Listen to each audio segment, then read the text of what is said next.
నమస్తే సార్. నమస్తే అండి. ఓకే. ఇప్పుడు ఈ వెరికోస్ వెయిన్స్ గతంలో అంత తెలీదు. యెస్. బట్ ఇప్పుడు కొంత అవేర్‌నెస్ వచ్చింది అందరిలో. అంటే వెయిన్స్ కనబడడం గానీ, దానికొక ట్రీట్మెంట్ ఉందని గానీ.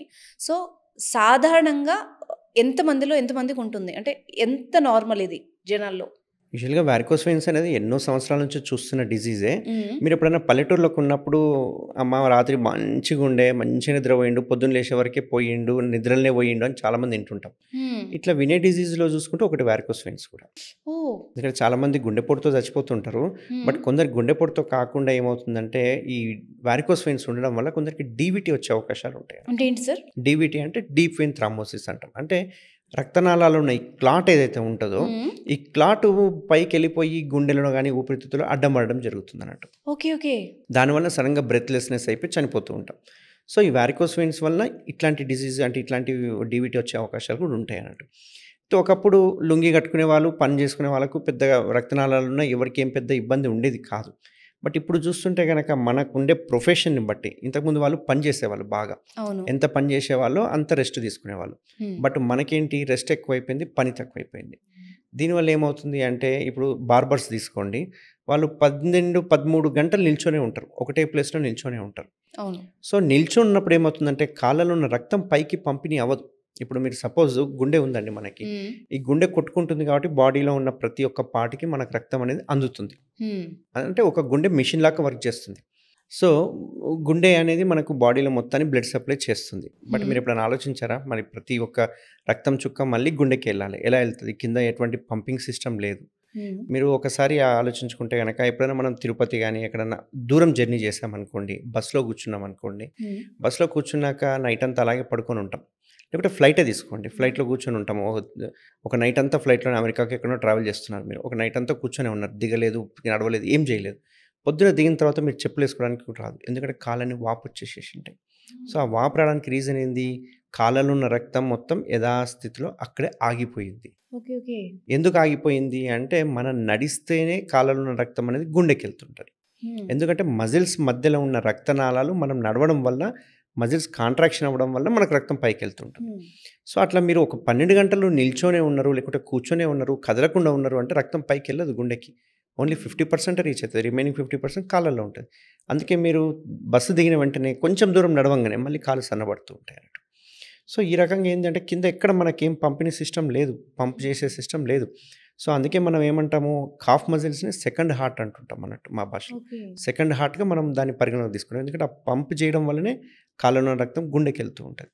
సో, ఇప్పుడు బార్బర్స్ గానీ, లెక్చరర్స్ గానీ, లేకుంటే ఈ టీచర్స్ గానీ, లేకపోతే సాఫ్ట్‌వేర్ ఇంజినీర్స్ గానీ, ఒకే చోట 10, 12 గంటలు ఒకటే చోట కూర్చుంటారు. వాళ్ళు తిరగరు, నడవరు, ఎక్కడ పోరు. నడిచినా ఒక 5 మినిట్స్ నడుస్తారు. మళ్ళీ గంటలు, గంటలు ఒకటే చోట నిల్చుంటూ ఉంటారు.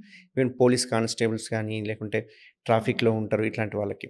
సో, వాళ్ళకేమైతది అంటే కాళ్ళలో ఉన్న రక్తనాళాల్లో పంపిణీ గాక, పైకెళ్ళక, ఉండి, ఉండి కిందనే ఉండిపోయి కాళ్ళలో ఉన్న రక్తనాళాలు ఉబ్బడం స్టార్ట్ అయితుందన్నట్టు. అట్లా ఉబ్బిపోయి మెలికలు తిరగడాన్నే మనం రక్తనాళాలని వారికోస్ వెయిన్స్ అంటుంటాం అన్నట్టు. ఈ వారికోస్ వెయిన్స్ అనంగానే చాలామంది పల్చగా రక్తనాళాలు కనిపిస్తుంటాయి గదా! హ్మ్. దాన్ని స్పైడర్ వెయిన్స్ అంటుంటాం. జస్ట్ ఒక స్పైడర్ వెబ్‌లా ఉంటది. సన్నగా అది గూడా బాగా తెల్లగున్న వాళ్ళ స్కిన్‌లో అయితే మనకి ఈజీగా తెలిసిపోతుంటది. అవును. చాలామంది దాన్ని జూసి కన్‌ఫ్యూజన్ అయ్యుండి నా దగ్గరికి చాలామంది వస్తుంటారు. రోజుకొక నలుగురైనా వస్తుంటారు. ఓకే. అవి వారికోస్ వెయిన్సే మీరు జెప్పారు నాకున్నాయి అని జెప్పేసి. ఆ! బట్ వాటిని స్పైడర్ వెయిన్స్ అంటాం. అవేంటంటే స్కిన్‌కి సప్లై చేసే సూపర్ఫిషియల్ వెయిన్స్ అన్నట్టు. ఓకే. ఓకే. ఈ డిఫరెన్స్ ఉంది రెండిటికి. చాలా ఆ! డిఫరెన్స్ ఉంది. ఓకే. చాలామంది ఓకే. కన్‌ఫ్యూజన్ అయ్యి హ్మ్. రక్తనాళం ఒకటి కనపడంగానే నాకు వారికోస్ వెయిన్స్ వచ్చినాయి అంటారు. ఎళ్లి సర్జరీ కూడా చేయించుకుంటుంటారు. ఆహా! బట్ దానికి సర్జరీ అవసరం లేదు. సో, స్పైడర్ వెయిన్స్‌కి సర్జరీ అవసరం లేదు. అండ్ ఈవెన్ ఒక రక్తనాళం కనిపియంగానే మనమేం హైరాణ పడాల్సిన అవసరం లేదు. దానికి సాక్స్ ఏసుకోవడం వల్ల మనం కంట్రోల్ చేసుకోవచ్చు. హ్మ్. ఎప్పుడైతే మెయిన్ వాల్వ్ అని ఉంటాయి. మామూలుగా రక్తనాళంలో వాల్వ్స్ అని ఉంటాయి. ఆ వాల్వ్ మెయిన్ వాల్వ్ పాడయింది అంటే గనక ఖచ్చితంగా సర్జరీ అవసరం పడుతుంది. అంతేకాకుండా దీని సింప్టమ్స్ ఎలా ఉంటాయంటే ఫస్ట్ సింప్టమ్ నేను అందరికి చెప్తుంటాను. పిక్కలు పట్టుకుంటాయి. రాత్రి పూట గాని, తెల్లవారుజామున గాని మనకు నిద్రలో పిక్కలు పట్టుకుంటుంటాయి. సో, కాఫ్ మజిల్ పట్టుకున్నట్టుగా ఉంది అండ్ రక్తనాళాలు ఉబ్బినయి అంటే ఫస్ట్ మైండ్‌లోకి రావాల్సింది varicose veins. Okay. Okay. Second రావాల్సింది కాల్షియం డెఫిషియన్సీ. హుహు. సో, ఈ రక్తనాళాలు గనక ఉండి పిక్కలు పట్టుకుంటున్నాయి అంటే మీకు అది 100% వారికోస్ వెయిన్స్ వచ్చినట్టే. ఓకే. ఓకే. అంతేకాకుండా అంటే కాళ్ళు పైకి నల్లగా అవ్వడం. కనిపించకపోయినా ఆ పట్టేయడం, పెయిన్స్ ఉంటే మనం అనుకోవచ్చా? యాహ్! కొందరికేందంటే వారికోస్ వెయిన్స్ బయటికి కనపడవు. ఎందుకంటే కొంచెం ఒబేస్ ఉన్నారనుకోండి, వాళ్ళకి రక్తనాళాలు బయటికి కనిపియాలంటే చాలా సంవత్సరాలు పడతది. ఓకే. అంతవరకు మనం వెయిట్ హ్మ్. చేయకూడదు. కొందరికి కాలు మైల్డ్‌గా నల్లగా అయిపోయి, షైనీగా అయిపోతూ ఉంటుంది. అట్లాంటివి కూడా వారికోస్ వెయిన్స్ ఉన్నట్టు. కొందరికి పుండు పడుతూ ఉంటుంది. కాలు నల్లగా అయి పుండు పడుతుంటుంది. అది కూడా వారికోస్ వెయిన్ సింప్టమ్స్.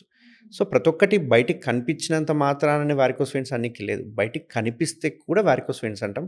కనిపియకుండా లోపల ఉన్నా గానీ సిమ్టమాటిక్‌గా స్కానింగ్ చేసుకొని చూసుకుంటే గనక అందులో రక్తనాళాలు ఒకవేళ మోర్ దెన్ 5, 6 కంటే ఎక్కువ ఉన్నాయంటే మనం కన్సిడర్ చేస్తాం వారికోస్. ఓకే. స్కాన్‌లోనే తెలుస్తుంది. డూప్లెక్స్ స్కాన్ అని ఉంటుంది. కలర్ డాప్లర్ అంటాం. ఆ వీనస్ డాప్లర్‌లో మనం చూసుకుంటాం అన్నట్టు. అందులో కొన్ని పర్ఫొరేటర్స్ అని ఉంటాయి. అవి ఎన్ని డ్యామేజ్ అయినాయి, వాల్స్ ఎన్ని డ్యామేజ్ అయినాయి, దాన్ని బట్టి మనం సర్జరీ ప్లాన్ చేస్తాం. యూజువల్‌గా బయట చూసి చాలామంది లేజర్ సర్జరీ విన్నారు. లేజర్ సర్జరీ అంత ఒక హాఫ్ అన్ అవర్, 1 అవర్‌లో అయిపోతుంది. బట్ స్పైనల్ ఇస్తాం కాబట్టి 1 డే స్టే చేయాల్సొస్తుంది. బట్ మనం చేసే సెంటర్‌లో గ్లూ ఏదైతే మెథడ్ ఉందో వితిన్ 1 అవర్, 2 అవర్స్‌లో డిశ్చార్జ్ చేయడం జరుగుతుందన్నట్టు.